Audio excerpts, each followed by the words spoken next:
This summer solstice brings the launch of Synchronicity University. So excited about finally presenting you guys with a free, online, fully accessible data bank of astrology classes. You can watch lessons right now at synchronicityuniversity.com and of course my YouTube channel, nadiyashah.com.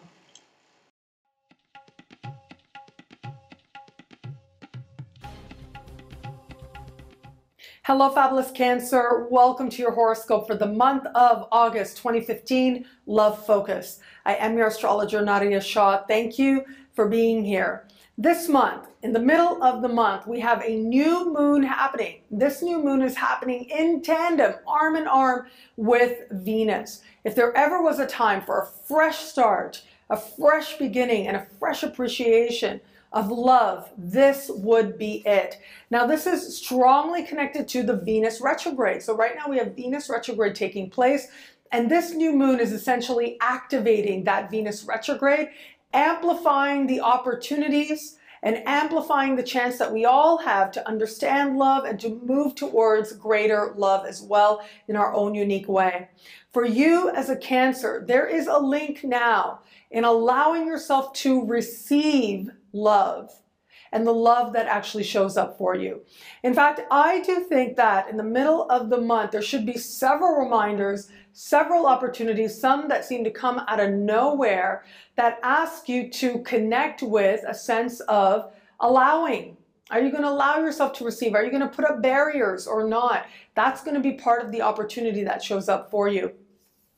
Those of you who are in an established bond, it does look like there might be some talks with a partner having to do with money. Now, whether it's sharing resources taking place this month, or whether it's thinking about what you could do together to create, what you could do together to create greater prosperity for yourselves together, that seems part of the agenda. And as part of this, considering where the two of you are right now financially, how ultimately the two of you can evolve and grow and become more prosperous together, it lends itself to some more personal moments that ultimately are not going to be so much about love, but are going to be much more about you seeing how, where it is ultimately that you've been helping this bond move in a direction of greater intimacy, of greater openness, and where it is maybe that you have not done that. Where it is maybe that you've stopped that natural flow from taking place between you and a partner. And what I mean by that is there are times when sometimes we may stop ourselves from truly allowing intimacy on a level of heart, on a level of spirit, mostly because of fear. And so wherever that has been for you, you are going to be able to identify where that has been and what it is ultimately you don't want to live anymore. And ultimately, that's going to bring you that much closer to the love that you have.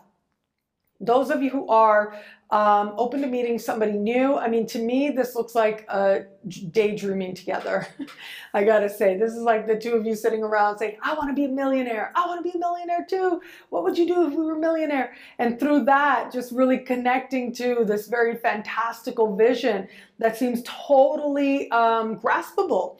And this is good. This is where you are going to get a chance to glimpse how this person either matches your values or matches where it is that you want to go or what it is that you want to do, or where this person doesn't. And it may just be that this person you're getting to know has a different way of viewing money, which ultimately ends up making quite a positive impact on you, helps you to evolve your own understanding. So ultimately you're allowing more prosperity in.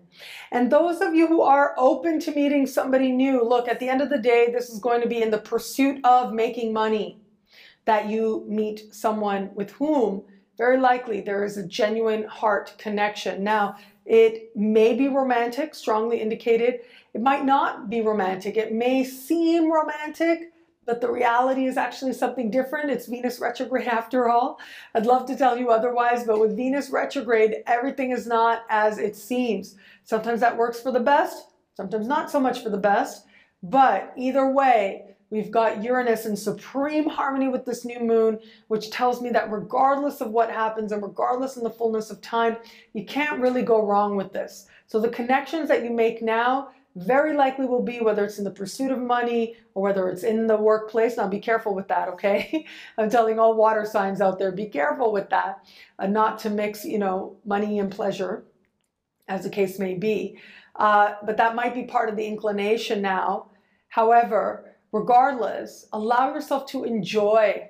Allow yourself to enjoy learning about yourself, flirting, talking, seeing how you can be awakened, and seeing how love actually does really matter to you, and how available you are or are not, and learning about yourself in that process where it comes to love as well.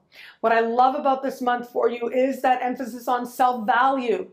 Believe in yourself and all that you are. Believe in your worth. That is going to be the foundation to allowing love in. And the key word here is receive. Know that you are worthy of receiving good things. Know that you're worthy of receiving love. And that love very well might find you this month.